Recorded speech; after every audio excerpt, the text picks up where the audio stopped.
Hello, ഏവർക്കും smart പീസിലേക്ക് സ്വാഗതം. അങ്ങനെ 3 പ്രധാനപ്പെട്ട പരീക്ഷകൾ കഴിഞ്ഞിരിക്കുകയാണ്. Civil excise officer, secretary OA mains, പിന്നെ ഡിഗ്രി പ്രിലിംസ്. അപ്പം നമ്മൾ ആകെപ്പാടെ 6 ക്ലാസ്സുകളെ നമ്മൾ കറണ്ട് അഫയേഴ്സ് ചെയ്തിട്ടുള്ളെങ്കിലും ഈ പരീക്ഷകൾക്കെല്ലാം ഈ ഒരു കറണ്ട് അഫയേഴ്സ് ക്ലാസ്സുകൾ ഉപകാരപ്പെട്ടെന്ന് ഒരുപാട് പേര് പറഞ്ഞിട്ടുണ്ട്. സോ നമുക്ക് അതിൻ്റെ ബാക്കി കണ്ടിന്യൂഷനായിട്ട് നമുക്ക് പ്രധാനപ്പെട്ട കറണ്ട് അഫയേഴ്സ് ചോദ്യങ്ങൾ എന്ത് ചെയ്യാം, റിവിഷൻ ചെയ്ത് പോവാം. ഓക്കെ, പ്രധാനപ്പെട്ട ചോദ്യങ്ങളാണ് എടുക്കുന്നത്. സോ അതുകൊണ്ട് തന്നെ നിങ്ങൾക്ക് ഈ പരീക്ഷകൾക്ക് ഇത് യൂസ്ഫുൾ ആവും. എൻ്റെ അടുത്ത് ഒരു വർക്കൗട്ട് പോലെ നിങ്ങളും ചെയ്യുക കേട്ടോ. നിങ്ങൾക്ക് അറിയാവുന്നതൊക്കെ നിങ്ങൾ കമൻറ്റ് ചെയ്യുക. കമൻ്റ് അല്ല, നിങ്ങൾ ചെയ്തിട്ട് ലാസ്റ്റ് എത്ര നിങ്ങൾക്ക് അറിയാമായിരുന്നു എന്നുള്ള കാര്യം ഒന്ന് കമൻറ്റ് ചെയ്യുക. ഓക്കെ, സ്റ്റാർട്ട് ചെയ്യാം. ഇന്ത്യയിലെ ആദ്യ അന്താരാഷ്ട്ര സഹകരണ മ്യൂസിയം നിലവിൽ വരുന്നത് എവിടെയെന്നാണ് ചോദ്യം. അന്താരാഷ്ട്ര സഹകരണ മ്യൂസിയം നിലവിൽ വരുന്നത് കോഴിക്കോടാണ് കേട്ടോ. കോഴിക്കോടാണ് അന്താരാഷ്ട്ര സഹകരണ മ്യൂസിയം എന്ത് ചെയ്യുന്നത്, നിലവിൽ വരുന്നത്. അപ്പോൾ ഇന്ത്യയിൽ ആദ്യത്തെ അന്താരാഷ്ട്ര സഹകരണ മ്യൂസിയം നിലവിൽ വരുന്നത് എവിടെയാണ്? കോഴിക്കോടാണ്. 2 മ്യൂസിയങ്ങൾ ഒന്ന് ഓർത്ത് വെച്ചോണ്ട് നിങ്ങൾക്ക് ഇടയ്ക്കിടയ്ക്ക് ചോദിക്കുന്നതാണ്. ചരിത്ര മ്യൂസിയം എവിടെയാണ്? ചരിത്ര മ്യൂസിയം എവിടെയാണ് കേരളത്തിൽ? ചരിത്ര മ്യൂസിയം എവിടെ നിന്ന് കഴിഞ്ഞാൽ ഇടപ്പള്ളിയാണ് കേട്ടോ. ഇടപ്പള്ളി, നമ്മൾ എറണാകുളം ഇടപ്പള്ളി ഉണ്ടല്ലോ, ഇടപ്പള്ളിയിലാണ് ചരിത്ര മ്യൂസിയം സ്ഥിതി ചെയ്യുന്നത്. അപ്പം നിങ്ങളിങ്ങനെ ചരിത്രമുറങ്ങുന്ന പള്ളി എന്നോർത്താൽ മതി കേട്ടോ. ചരിത്രമുറങ്ങുന്ന പള്ളി എന്നോർത്താൽ നിങ്ങൾക്ക് അത് കിട്ടും. ചരിത്ര മ്യൂസിയം എവിടെ നിന്ന് കഴിഞ്ഞാൽ ഇടപ്പള്ളിയാണ് കേട്ടോ. ചരിത്രമുറങ്ങുന്ന പള്ളി എന്നോർത്താൽ മതി. ഇനി പൈതൃക മ്യൂസിയം ചോദിക്കുകയാണെങ്കിൽ പൈതൃക മ്യൂസിയം എവിടെയാണ്? പൈതൃക മ്യൂസിയം അമ്പലവയലാണ് കേട്ടോ. അമ്പലവയൽ നമ്മുടെ വയനാട് ജില്ലയിൽ അമ്പലവയലുണ്ടല്ലോ, അമ്പലവയലിലാണ് പൈതൃക മ്യൂസിയം സ്ഥിതി ചെയ്യുന്നത്. അപ്പം പൈതൃകമുള്ള അമ്പലം എന്നോർത്താൽ മതി. പൈതൃകം എന്ന വാക്കിന്റെ ഇംഗ്ലീഷ് ഹെറിറ്റേജ് എന്നാണ്. അപ്പൊ ഹെറിറ്റേജ് മ്യൂസിയം എവിടെയെന്ന് കേട്ട് കഴിഞ്ഞാൽ അത് അമ്പലവയലാണ്. അപ്പൊ പൈതൃകമുള്ള അമ്പലവും ചരിത്രമുറങ്ങുന്ന പള്ളിയും. ഓക്കെ, പിന്നെ നിങ്ങൾക്ക് ചോദിക്കുന്ന മ്യൂസിയം എന്ന് വെച്ച് കഴിഞ്ഞാൽ മണ്ണ് മ്യൂസിയം ചോദിക്കാറുണ്ട്. മണ്ണ് മ്യൂസിയം പാറോട്ടുകോണം, തിരുവനന്തപുരം ജില്ലയിലെ പാറോട്ടുകോണത്താണ് മണ്ണ് മ്യൂസിയം സ്ഥിതി ചെയ്യുന്നത്. ഓക്കെ, ജല മ്യൂസിയം ചോദിക്കാറുണ്ട്. ജല മ്യൂസിയം കുന്നമംഗലം കോഴിക്കോട്. അപ്പോൾ കുന്നിൽ നിന്നാണ് ജലം വരുന്നതെന്ന് ഓർത്തല്ല, അത് നമുക്ക് കിട്ടും. അതുപോലെ തന്നെ പാറ പൊടിഞ്ഞല്ലേ മണ്ണുണ്ടാകുന്നത്. അപ്പം പാറോട്ടുകോണം തിരുവനന്തപുരം മണ്ണ് മ്യൂസിയം, അങ്ങനെയൊക്കെ ഓർത്തിരിക്കുക. അടുത്ത്, ആരോഗ്യമേഖല ജീവനക്കാരുടെയും രോഗികളുടെയും സംരക്ഷണം ലക്ഷ്യമാക്കി കോഡ് ഗ്രേ പ്രോട്ടോകോൾ പുറത്തിറക്കിയ ആദ്യ സംസ്ഥാനം ഏതാണ്? ആരോഗ്യമേഖല ജീവനക്കാരുടെയും രോഗികളുടെയും സംരക്ഷണം ലക്ഷ്യമാക്കി കോഡ് ഗ്രേ പ്രോട്ടോകോൾ പുറത്തിറക്കിയ ആദ്യ സംസ്ഥാനം നമ്മുടെ കേരളമാണ്. ആൻസർ കേരളമാണ്. ഡോക്ടർ വന്ദനയുടെ മരണം നമ്മളെല്ലാവരും അറിഞ്ഞതാണല്ലേ. അപ്പോൾ അതുമായി ബന്ധപ്പെട്ടിട്ട് ഈ പറയുന്ന കോഡ് ഗ്രേ പ്രോട്ടോകോൾ ആരംഭിച്ച അല്ലെങ്കിൽ പുറത്തിറക്കിയ ആദ്യ സംസ്ഥാനം ഏതാണ് കുട്ടികളെ? അത് കേരളമാണ്. ആരോഗ്യമേഖല ജീവനക്കാരുടെയും രോഗികളുടെയും ഒക്കെ സംരക്ഷണം ലക്ഷ്യമാക്കിയിട്ടാണ് കോഡ് ഗ്രേ പ്രോട്ടോകോൾ കേരളം പുറത്തിറക്കിയത്. അടുത്ത്, വയോജനങ്ങളുടെ മാനസികാരോഗ്യം ഉറപ്പുവരുത്തുന്നതിനായി കുടുംബശ്രീ ആരംഭിച്ച പദ്ധതി ഏതാണ്? വയോജനങ്ങളുടെ മാനസികാരോഗ്യം ഉറപ്പുവരുത്തുന്നതിനായി കുടുംബശ്രീ ആരംഭിച്ച പദ്ധതിയാണ് മധുരം. ഏതാ കുട്ടികളെ? മധുരം എന്നാണ് ആ പദ്ധതിയുടെ പേര് കേട്ടോ. വയോജനങ്ങളുടെ മാനസികാരോഗ്യം ഉറപ്പുവരുത്തുന്നതിനായി കുടുംബശ്രീ ആരംഭിച്ച പദ്ധതി ഏതാണ് കുട്ടികളെ? മധുരമാണ് അല്ലേ, മധുരമാണ്. മിഠായി എന്നൊരു പദ്ധതിയുണ്ട്. മിഠായി എന്താണെന്നറിയാവോ? മിഠായി എന്ന് പറഞ്ഞു കഴിഞ്ഞാൽ കുട്ടികളിലെ പ്രമേഹ രോഗികൾക്ക് ചികിത്സ നൽകുന്ന, സൗജന്യ ചികിത്സ നൽകുന്ന പദ്ധതിയാണ് എന്ന് പറയുന്നത് മിഠായി എന്ന് പറയുന്നത്. കുട്ടികളെ ബാധിക്കുന്ന ടൈപ്പ് 1 പ്രമേഹം നമ്മൾ പഠിച്ചിട്ടുണ്ട്. ടൈപ്പ് 1 പ്രമേഹമാണ് കുട്ടികളെ ബാധിക്കുന്നത്. അപ്പോൾ കുട്ടികളെ ബാധിക്കുന്ന ടൈപ്പ് 1 പ്രമേഹത്തിന് ചികിത്സ നൽകുന്ന പദ്ധതിയാണ് ഏത്? മിഠായി എന്ന് പറയുന്നത്. പിന്നെ വയോമധുരം എന്നൊരു പദ്ധതിയുണ്ട് കേട്ടോ. വയോമധുരം എന്നൊരു പദ്ധതിയുണ്ട്. അത് BPL വിഭാഗത്തിൽപ്പെട്ട മുതിർന്ന പൗരന്മാരിലെ പ്രമേഹ രോഗികൾക്ക് സൗജന്യമായി ഗ്ലൂക്കോമീറ്റർ നൽകുന്ന പദ്ധതിയാണ് ഏത് കുട്ടികളെ? വയോമധുരം പദ്ധതി. ഓക്കെ, അപ്പം മധുരം പദ്ധതി എന്ന് വെച്ച് കഴിഞ്ഞാൽ വയോജനങ്ങളുടെ മാനസികാരോഗ്യവും ഉറപ്പുവരുത്തുന്നതിനായി കുടുംബശ്രീ ആരംഭിച്ച പദ്ധതിയാണ് ഏത്? മധുരം പദ്ധതി. മിഠായി എന്ന് പറഞ്ഞാൽ കുട്ടികളിലെ പ്രമേഹ രോഗികൾക്ക് വേണ്ടി ആരംഭിച്ച പദ്ധതിയാണ് മിഠായി. വയോമധുരം എന്ന് വെച്ച് കഴിഞ്ഞാൽ BPL വിഭാഗത്തിൽപ്പെട്ട മുതിർന്ന പൗരന്മാരിലെ പ്രമേഹ രോഗികൾക്ക് സൗജന്യമായി ഗ്ലൂക്കോമീറ്റർ നൽകുന്ന പദ്ധതിയാണ് ഏത്? വയോമധുരം. അടുത്ത്, മയക്കുമരുന്ന് കച്ചവടവും ഉപഭോഗവും തടയാൻ സംസ്ഥാന വ്യാപകമായി കേരള പോലീസ് നടത്തുന്ന പരിശോധന. മയക്കുമരുന്ന് കച്ചവടവും ഉപഭോഗവും തടയാൻ സംസ്ഥാന വ്യാപകമായി കേരള പോലീസ് നടത്തുന്ന പരിശോധന ഏതെന്ന് കേട്ട് കഴിഞ്ഞാൽ ഓപ്പറേഷൻ ഡി ഹണ്ട് ആണ് ആൻസർ കേട്ടോ. Operation D hunt. അപ്പം മയക്കുമരുന്ന് കച്ചവടവും ഉപഭോഗവും തടയാനായിട്ട് സംസ്ഥാന വ്യാപകമായി കേരള പോലീസ് നടത്തുന്ന പരിശോധനയാണ് ഓപ്പറേഷൻ ഡി ഹണ്ട്. നിങ്ങൾ ഓപ്പറേഷൻ പി ഹണ്ട് എന്ന് പറയുന്ന സാധനം പഠിച്ചാണ്. ഓപ്പറേഷൻ പി ഹണ്ട് എന്താ? പി ഹണ്ട് എന്ന് പറഞ്ഞു കഴിഞ്ഞാൽ കുട്ടികളുടെ അശ്ലീല ചിത്രങ്ങൾ കാണുന്നവരെയും അതുപോലെ കുട്ടികളുടെ അശ്ലീല ചിത്രങ്ങൾ പ്രചരിപ്പിക്കുന്നവരെയും കണ്ടെത്താനായിട്ട് കേരള പോലീസ് ആരംഭിച്ചതാണ് ഓപ്പറേഷൻ പി ഹണ്ട് എന്ന പദ്ധതി. മയക്കുമരുന്ന് കച്ചവടവും അതുപോലെ ഉപഭോഗവും തടയാനായിട്ട് സംസ്ഥാന വ്യാപകമായി കേരള പോലീസ് നടത്തുന്ന പരിശോധനയാണ് operation D hunt. Drugs hunt എന്ന് ഓർത്താൽ മതി, പോൺ ഹണ്ട് എന്ന് ഓർത്താൽ മതി കേട്ടോ. അടുത്ത് കുട്ടികളെ സൈബർ കുറ്റകൃത്യങ്ങളിൽ നിന്നും തടയാൻ കേരള പോലീസ് നടത്തി വരുന്ന പദ്ധതിയാണ്. അതായത് സൈബർ കുറ്റകൃത്യങ്ങളെ കുറിച്ച് കുട്ടികൾക്ക് അവബോധം ഉണ്ടാക്കാനായിട്ട് കേരള പോലീസ് നടത്തി വരുന്ന പദ്ധതിയാണ് ഏത്? കൂട്ട് എന്ന പദ്ധതി കേട്ടോ. കൂട്ട് എന്ന പദ്ധതി. അതായത് നമുക്കറിയാം, കോവിഡ് ടൈം ആയ സമയത്ത് കുട്ടികളുടെ കയ്യിലേക്ക് മൊബൈൽ ഫോണും ഇന്റർനെറ്റൊക്കെ വന്ന സമയത്ത് കുട്ടികൾ അതിൽ പല ട്രാപ്പുകളിലും വീണ് പോകാനും സൈബർ കുറ്റകൃത്യങ്ങളുടെ ഭാഗമാകാനും അല്ലെങ്കിൽ കുട്ടികൾ തന്നെ സൈബർ കുറ്റകൃത്യം ചെയ്യാനും ഇതൊക്കെ കാരണമാകുന്നുണ്ട്.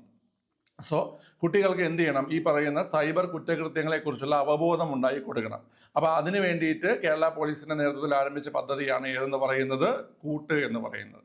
അപ്പോൾ നമ്മൾ ഈ പഠിച്ച 5 ഞാൻ ഒന്നുകൂടെ റിപ്പീറ്റ് അടിച്ച് പറഞ്ഞു തരികയാണേ. ഇന്ത്യയിലെ ആദ്യത്തെ അന്താരാഷ്ട്ര സഹകരണ മ്യൂസിയം എവിടെയെന്ന് കേട്ട് കഴിഞ്ഞാൽ അത് കോഴിക്കോടാണ്. അപ്പോൾ ഞാൻ നിങ്ങൾക്ക് ചരിത്ര മ്യൂസിയം ഇടപ്പള്ളിയാണെന്ന് പറഞ്ഞു തന്നു. പൈതൃക മ്യൂസിയം അമ്പലവയലാണ്. മണ്ണ് മ്യൂസിയം പാറോട്ടുകോണം. ജല മ്യൂസിയം കുന്ദമംഗലം കോഴിക്കോട്. അടുത്ത് ആരോഗ്യ മേഖല ജീവനക്കാരുടെയും രോഗികളുടെയും സംരക്ഷണം ലക്ഷ്യമാക്കി കോഡ് ഗ്രേ പ്രോട്ടോകോൾ പുറത്തിറക്കിയ ആദ്യ സംസ്ഥാനമാണ് കേരളം. വയോജനങ്ങളുടെ മാനസികാരോഗ്യം ഉറപ്പുവരുത്തുന്നതിനായി കുടുംബശ്രീ ആരംഭിച്ച പദ്ധതിയാണ് മധുരം. കുട്ടികളിലെ പ്രമേഹ രോഗികൾ, അതായത് ടൈപ്പ് 1 പ്രമേഹം ബാധിച്ച കുട്ടികൾക്ക് വേണ്ടിയിട്ട് ചികിത്സ നൽകുന്ന പദ്ധതിയാണ് മിഠായി. അടുത്ത് BPL വിഭാഗത്തിൽപ്പെട്ട മുതിർന്ന പൗരന്മാരിലെ പ്രമേഹ രോഗികൾക്ക് സൗജന്യമായി ഗ്ലൂക്കോമീറ്റർ നൽകുന്ന പദ്ധതിയാണ് വയോമധുരം. ഞാൻ പറയുന്നില്ല, നിങ്ങൾക്ക് മനസ്സിലാവുന്നുണ്ടല്ലോ, അത് ഓർത്തിരിക്കാൻ പറ്റുന്നുണ്ടല്ലോ നിങ്ങൾക്ക്. അടുത്ത് മയക്കുമരുന്ന് കച്ചവടവും ഉപഭോഗവും തടയാൻ സംസ്ഥാന വ്യാപകമായി കേരള പോലീസ് നടത്തുന്ന പരിശോധനയാണ് ഓപ്പറേഷൻ ഡി ഹണ്ട്. അപ്പോൾ പി ഹണ്ട് എന്ന് പറഞ്ഞു, കുട്ടികളുടെ അശ്ലീല ചിത്രങ്ങൾ കാണുന്നവരെ അറസ്റ്റ് ചെയ്യാനും കുട്ടികളെ അശ്ലീല ചിത്രങ്ങൾ പ്രചരിപ്പിക്കുന്നവരെ കണ്ടെത്താനും വേണ്ടിയിട്ട് കേരള പോലീസ് നടത്തി വരുന്നതാണ് ഓപ്പറേഷൻ പി ഹണ്ട്. അടുത്ത കുട്ടികളെ സൈബർ കുറ്റകൃത്യങ്ങളിൽ നിന്നും തടയാൻ കേരള പോലീസ് നടത്തി വരുന്ന പദ്ധതിയാണ് എന്ന് പറയുന്നത് കൂട്ട് എന്ന് പറയുന്നത്. കൂട്ട് എന്ന് പറയുന്നത് അതാണ് കേട്ടോ. അടുത്ത് കുട്ടികളുടെ മാനസികാരോഗ്യ സംരക്ഷണം ലക്ഷ്യമാക്കിയിട്ട് കേരള പോലീസ്, സ്പെല്ലിംഗ് മിസ്റ്റേക്ക് ഉണ്ട്, കേരള പോലീസ് നടത്തി വരുന്ന പദ്ധതിയാണ് ചിരി. ഏതാണ് കുട്ടികളെ? ചിരിയാണ്. അപ്പൊ കുട്ടികളിലെ മാനസികാരോഗ്യ സംരക്ഷണം ലക്ഷ്യമാക്കി കേരള പോലീസ് നടത്തി വരുന്ന പദ്ധതിയുടെ പേര് ചിരി എന്നാണ് കേട്ടോ. ചിരി എന്നാണ്. അടുത്ത് പൊതുജനങ്ങളുടെ പരാതികൾ ജില്ലാ കളക്ടർക്ക് നേരിട്ട് നൽകുന്നതിന് വേണ്ടി IT മിഷൻ ഒരുക്കിയ ഓൺലൈൻ സംവിധാനത്തിന്റെ പേരെന്താണ്? പൊതുജനങ്ങളുടെ പരാതികൾ ജില്ലാ കളക്ടർക്ക് നേരിട്ട് നൽകുന്നതിന് വേണ്ടി IT മിഷൻ ഒരുക്കിയ ഓൺലൈൻ സംവിധാനത്തിന്റെ പേരെന്തെന്ന് കേട്ട് കഴിഞ്ഞാൽ DC കണക്ട് എന്നാണ്. DC എന്ന് ഉദ്ദേശിക്കുന്നത് എന്താണ് കുട്ടികളെ? ഈ പറയുന്ന നമ്മുടെ ഇദ്ദേഹത്തെയാണ്, അതായത് ഡിസ്ട്രിക്ട് കളക്ടറാണ് ഉദ്ദേശിക്കുന്നത് കേട്ടോ. അപ്പൊ DC കണക്ട് എന്നാണ് പദ്ധതിയുടെ പേര്. അതായത് പൊതുജനങ്ങളുടെ പരാതികൾ ജില്ലാ കളക്ടർക്ക് നേരിട്ട് നൽകുന്നതിനായിട്ട് IT മിഷൻ ഒരുക്കിയ ഓൺലൈൻ സംവിധാനമാണ് DC കണക്ട്. അടുത്ത് ഇടുക്കി കുളമാവിൽ നിന്നും കണ്ടെത്തിയ അഗസ്ത്യാമ എഡ്ജ് എന്നത് ഏത് ജീവി എന്നാണ് ചോദ്യം. അഗസ്ത്യാമ എഡ്ജ് ഇത് നമ്മുടെ ഈ കേരളത്തിന്റെ ഭാഗത്ത് നിന്നോ അല്ലെങ്കിൽ പശ്ചിമഘട്ട മേഖലയിൽ നിന്നോ പുതുതായി കണ്ടെത്തുന്ന ജീവികളുടെ പേര് പരീക്ഷയിൽ ചോദിക്കാറുണ്ട്, അത് ഓർത്തിരിക്കണം. അപ്പൊ ഇടുക്കി കുളമാവിൽ നിന്ന് കണ്ടെത്തിയ അഗസ്ത്യാമ എഡ്ജ് എന്ന് പറഞ്ഞു കഴിഞ്ഞാൽ ഓന്താണ് കേട്ടോ. അത് വെറും ഓന്തല്ല, കങ്കാരു ഓന്ത് എന്നതിന് ഓന്താണ് കേട്ടോ. കങ്കാരു ഓന്ത് എന്ന് പറയുന്ന ഒരു ഓന്തിനെയാണ് കണ്ടെത്തിയത്. അടുത്ത് ആദിവാസി ജനതയ്ക്ക് ആരോഗ്യ സേവനങ്ങൾ നേരിട്ട് എത്തിക്കുക എന്ന ലക്ഷ്യവുമായി വനം വകുപ്പ് നടപ്പിലാക്കുന്ന പദ്ധതിയാണ് സ്നേഹഹസ്തം. എന്താണ്? സ്നേഹഹസ്തം എന്നാണ് പദ്ധതിയുടെ പേര്. ആദിവാസി ജനതയ്ക്ക് ആരോഗ്യ സേവനങ്ങൾ നേരിട്ട് എത്തിക്കുക എന്ന ലക്ഷ്യവുമായി വനം വകുപ്പ് നടപ്പിലാക്കുന്ന പദ്ധതിയാണ് സ്നേഹഹസ്തം പദ്ധതി.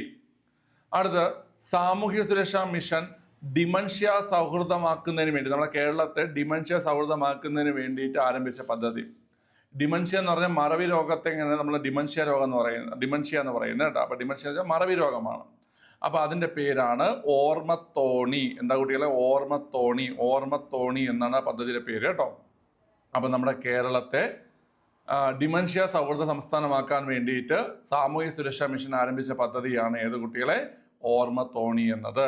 ഈ സാമൂഹ്യ സുരക്ഷാ മിഷന്റെ പദ്ധതികളൊക്കെ പഠിച്ചു വെച്ചോണം, നിങ്ങൾക്ക് എന്ത് ചെയ്യും കുട്ടികളെ ചോദിക്കും കേട്ടോ. അപ്പൊ ഞാൻ ഒന്നുകൂടെ പറഞ്ഞുതരാം, നോക്കിക്കോ. കുട്ടികളുടെ മാനസികാരോഗ്യ സംരക്ഷണം ലക്ഷ്യമാക്കി കേരള പോലീസ് നടത്തി വരുന്ന പദ്ധതിയാണ് ചിരി. പൊതുജനങ്ങളുടെ പരാതികൾ ജില്ലാ കളക്ടർക്ക് നേരിട്ട് നൽകുന്നതിന് വേണ്ടി IT മിഷൻ ഒരുക്കിയ ഓൺലൈൻ സംവിധാനമാണ് DC കണക്ട്. അടുത്ത് ഇടുക്കി കുളമാവിൽ നിന്ന് കണ്ടെത്തിയ അഗസ്ത്യാമ എഡ്ജ് എന്നത് ഓന്താണ്, കങ്കാരു ഓന്താണ്. ആദിവാസി ജനതയ്ക്ക് ആരോഗ്യ സേവനങ്ങൾ നേരിട്ട് എത്തിക്കുക എന്ന ലക്ഷ്യവുമായി വനം വകുപ്പ് നടപ്പിലാക്കുന്ന പദ്ധതിയാണ് സ്നേഹഹസ്തം. സാമൂഹ്യ സുരക്ഷാ മിഷൻ ഡിമൻഷ്യ സൗഹൃദ പദ്ധതി ഏതെന്ന് കേട്ട് കഴിഞ്ഞാൽ ഓർമ്മത്തോണിയാണ്. ഏതാണ്?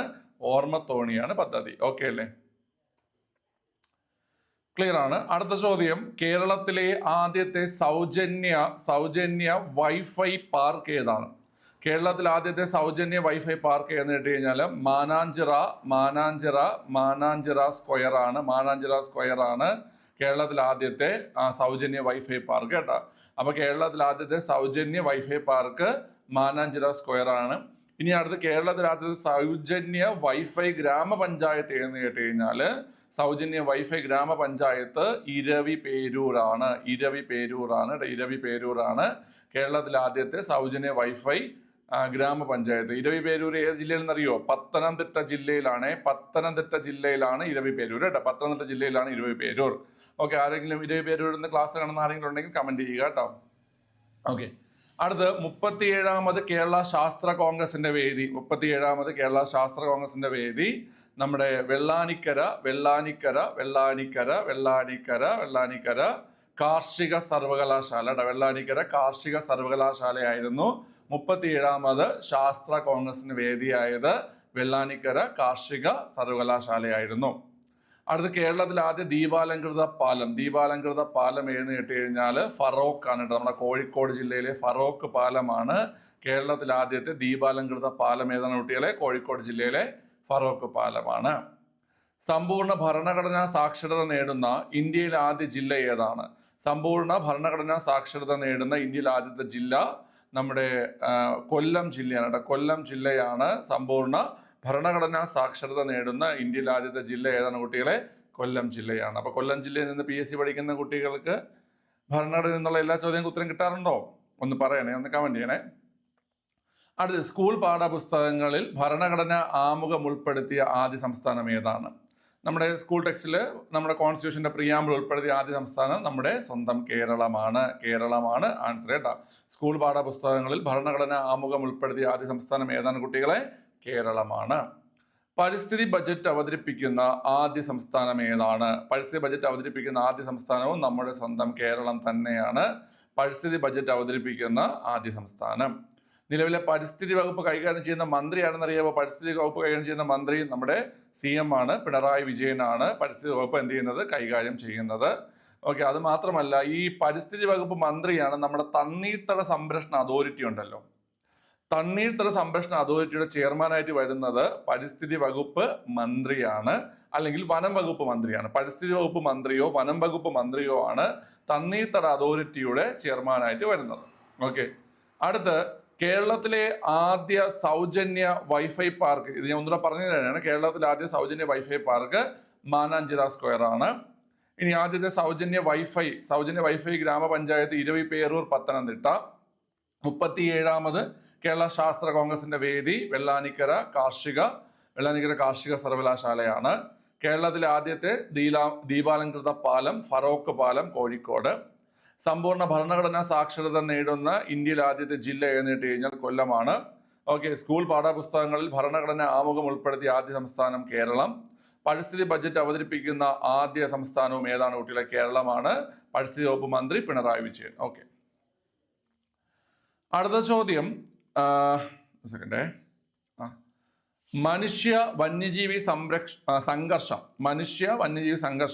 പ്രത്യേക ദുരന്തമായി പ്രഖ്യാപിക്കുന്ന ആദ്യ സംസ്ഥാനം ഏതാണ് കുട്ടികളെ? അത് കേരളമാണ് കേട്ടോ. അത് കേരളമാണ്. മനുഷ്യ വന്യജീവി സംഘർഷം പ്രത്യേക ദുരന്തമായി പ്രഖ്യാപിക്കുന്ന ആദ്യ സംസ്ഥാനം ഏതാണ്? കേരളമാണ്. നമ്മുടെ കേരളത്തിന് 3 ചോദ്യങ്ങൾ ഇപ്പോൾ ആയി. സ്കൂൾ പാഠപുസ്തകങ്ങളിൽ ഭരണഘടന ആമുഖം ഉൾപ്പെടുത്തിയ ആദ്യ സംസ്ഥാനം കേരളമാണ്. പരിസ്ഥിതി ബജറ്റ് അവതരിപ്പിക്കുന്ന ആദ്യ സംസ്ഥാനം കേരളമാണ്. അതുപോലെ മനുഷ്യ വന്യജീവി സംഘർഷം പ്രത്യേക ദുരന്തമായി പ്രഖ്യാപിച്ച ആദ്യ സംസ്ഥാനവും കേരളമാണ്. ഓക്കെ അല്ലേ?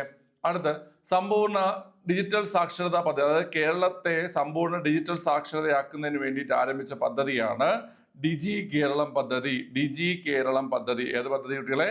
ഡിജി കേരളം പദ്ധതി.